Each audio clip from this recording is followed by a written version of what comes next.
Naalala mo ba ang seryeng Mara Clara? Isa ito sa mga paboritong drama noong 1990s. At sigurado akong kilala mo si Agatha bilang si Denise. Mula 1992 hanggang 1997, ang kwento ng Mara Clara ay nakatatak sa puso ng mga manunood. Pero, alam mo bang bago pa siya maging sikat na child star, dumaan muna siya sa maraming hirap at tiyaga? At sa video na ito ay babalikan natin ang kwento at naging journey ni Agatha simula sa pagiging parte niya at pag-alis sa showbiz. Bata pa lang si Agatha, gusto na niyang maging artista. Sino bang bata ang hindi nangarap makita ang sarili sa TV? 'Di ba? Idolo niya noon sina Sharon Cuneta at Manilyn Reigns na pareho ring nagsimula bilang child stars. Lagi niyang hinihila ang nanay niya para pumunta sa mga audition, mapapelikula man o patalastas. Imagine mo yung tiyaga nilang pumila at makipagsiksikan, dala lang ang kanyang pangarap. Ang unang tagahanga ni Agatha? Siyempre, ang nanay niya.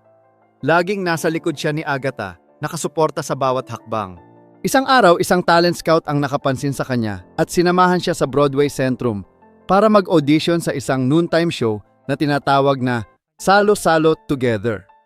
Pasado agad si Agatha at sumali siya sa contest na The Rainbow Princess at nanalo ng second place.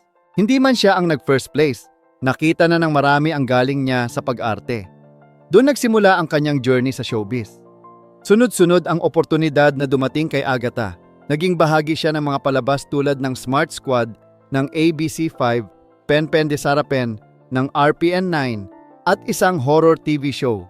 Pero ang pinaka nagmarka sa karera niya ay nang mapasama siya sa Mara Clara noong 1992. Ginampanan niya ang role ni Denise at dahil dito, mas nakilala siya ng mas maraming tao. Ang serye na pinagbidahan ni Judy Ann Santos at Gladys Reyes ay tumagal ng 3 taon sa pag-ere. Alam mo bang muntik na rin siyang mapasama sa pelikulang Sarang Munting Prinsesa noong 1995? Ito ang Filipino adaptation ng sikat na anime na Princess Sarah. Nakapasa si Agatha sa audition, pero dumating ang mas malaking oportunidad sa kanya at ito ay ang Mara Clara. Si Direk Emil Cruz Jr. pa mismo ang pumili sa kanya para sa role. Kung ikaw ang nasa sitwasyon ni Agatha, anong pipiliin mo? Pelikula o serye? Sa kabila ng kasikatan at dami ng proyekto, mas pinili ni Agatha na mamuhay ng tahimik at simple. Naiwan niya ang showbiz at tumahak ng pribadong buhay. Bakit kaya? Siguro tulad ng ibang artista, mas gusto niyang magkaroon ng kapayapaan at oras para sa sarili.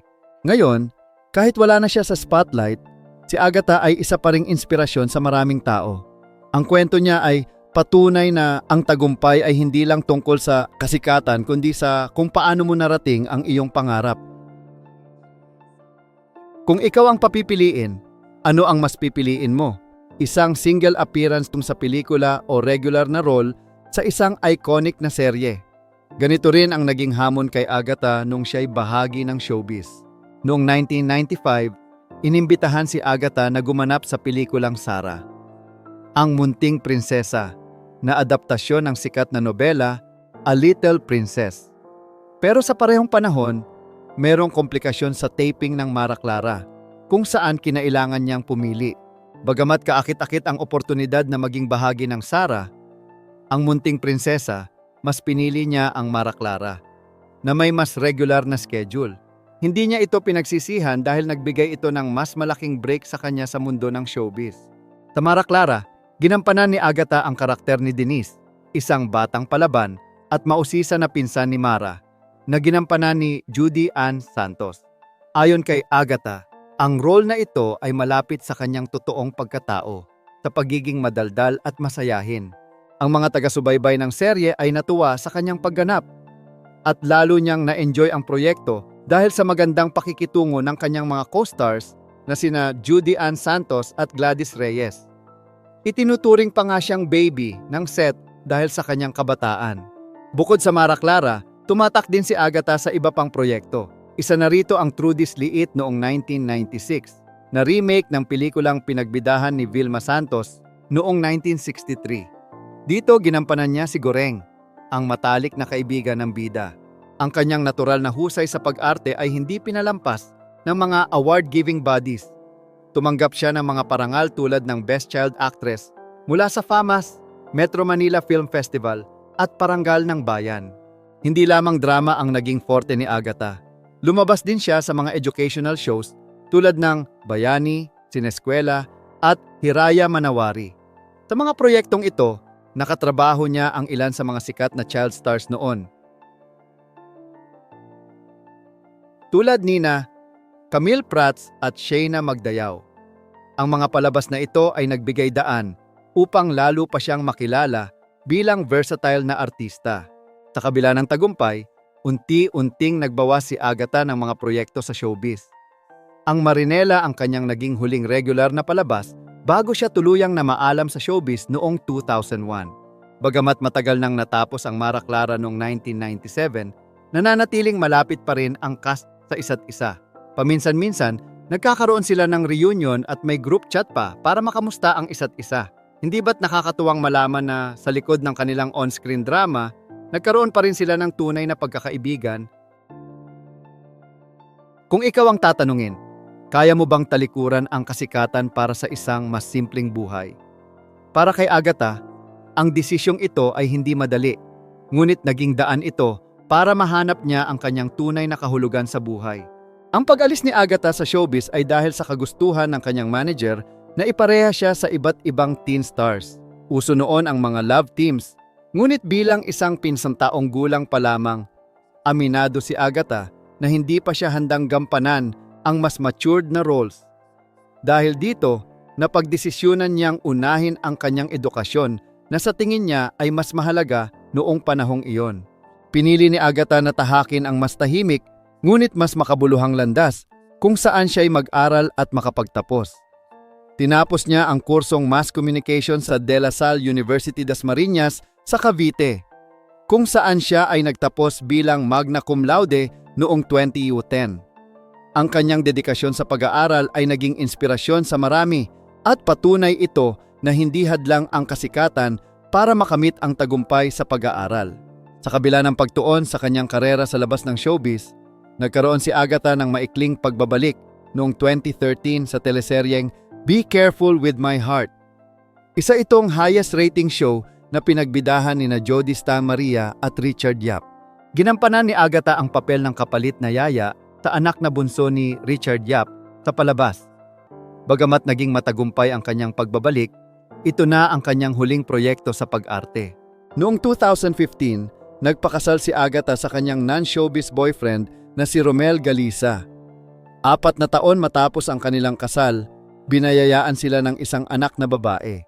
Kasalukuyan, siya ay isang financial planner at abala sa pagiging isang hands-on mom. Aktibo rin ang kanyang pamilya sa mga gawain sa simbahan, lalo na noong kasagsagan ng community quarantine sa panahon ng pandemya sa Pilipinas. Ngunit hindi doon natapos ang kwento ni Agatha. Sa panahon ng pandemya, nakapagsulat siya ng isang libro na pinamagatang At the Peak.